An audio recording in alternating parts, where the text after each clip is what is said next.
coverage criteria for a state diagram. Now, if you've got a table which provides for both valid and invalid combinations of states and events, then the coverage criteria for a table is all rows in the table are covered. Now, that tends to be something that's difficult to achieve in practice, because in many cases you find that there are certain state event combinations that you simply can't make happen. But the idea is to try to make them happen through your testing. And then there is the transition sequence of some length n. So visiting all states and traversing all transitions covers all transition sequences of length 1.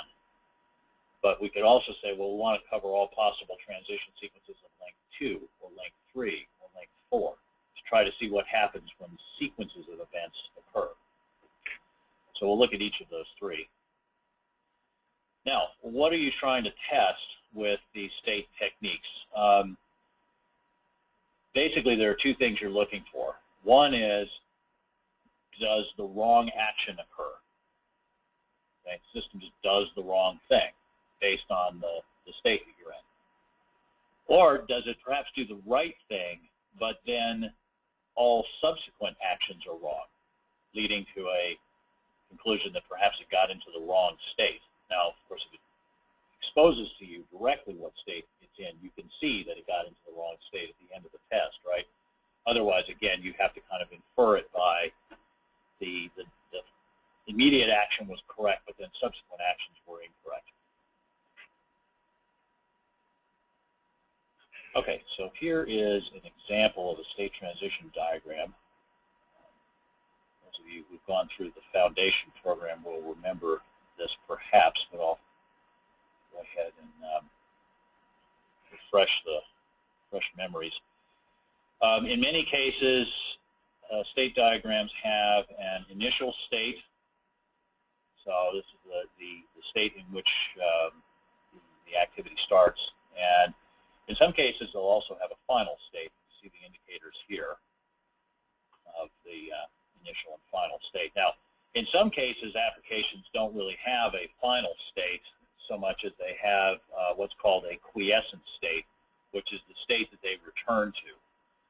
So you can think of Word or PowerPoint as being that way. Once you've gone through a process of populating a dialog box or selecting a font size or font off of the menu, then it goes back to just the main screen display, right?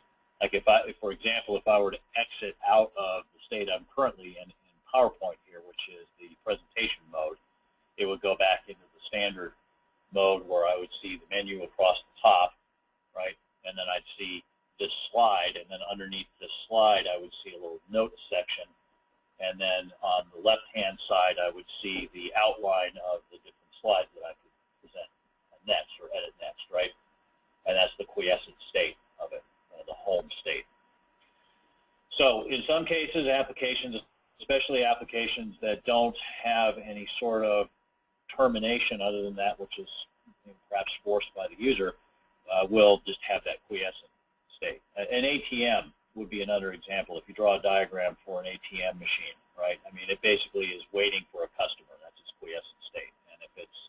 And when a customer comes up, it goes through a sequence of states interacting with the customer, and then it goes back into that quiescent state.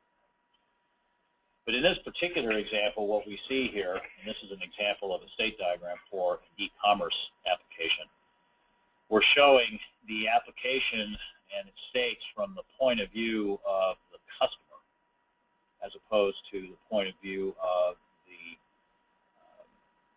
e-commerce system itself, right? So from the point of view of the customer is doing something. It's not of interest to the e-commerce application until the customer comes to the website in question. So at that point, the customer is browsing, right? And they can continue to browse by clicking a link, and then the item is displayed, right? So the click link, notice this is the event. It's external to the system, right? Because it's the customer is doing it. And the system is going to wait until that event occurs, the link is clicked, and then it is going to display the item which was clicked. So that's the action. The arrow here is the transition, and notice in this case it's a transition from the browsing state back to the browsing state. Now you might say, what's the point of that? Well, the point of the transitions, these loop transitions, is that an event, when it occurs, has to result in a transition. That's how the diagram shows the handling of that event, right? And an action has to be associated with the transition. So even if we're going to be back, we're going to end up back in the same state, we still need to handle it. Okay, now, someone might decide to add something to the cart, as we see here. So then there's going to be a selection dialog that's going to come up, right? That's the action that the system takes. And now we're in the selecting state, and we're going to continue selecting the number of items, and form of shipping, perhaps, or whatever. And then having done that, we can, as the customer, choose to continue shopping, in which case we go back to the home page, presumably, and the browsing continues. Or alternatively, we can, from the selecting state, go and say check out, and in that case there's a login dialog that's going to pop up, and now we want the user to log in. I'll also point out that at any of these states, the user, of course, is free to simply abandon, in which case they've gone into this state where they have left, and that's the final state from the customer's point of view, right? They've abandoned the transaction. That can happen also here. Okay.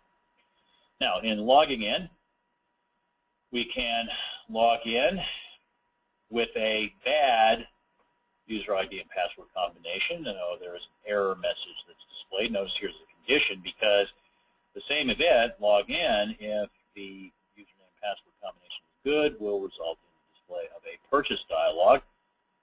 Now we're in the purchasing state. And similarly, we have a condition here. If in the course of entering information in the purchasing dialog, we enter bad information, such as an invalid credit card number or invalid address or something like that, we'll get an error message and remain in the purchasing state until we have cleaned that up. Unless, of course, mid-purchase we decide to abandon. If the purchase information is all good, a confirmation screen comes up, and the order has now been confirmed, and the user here can choose either to go elsewhere, or perhaps resume shopping. Okay, so that's a nice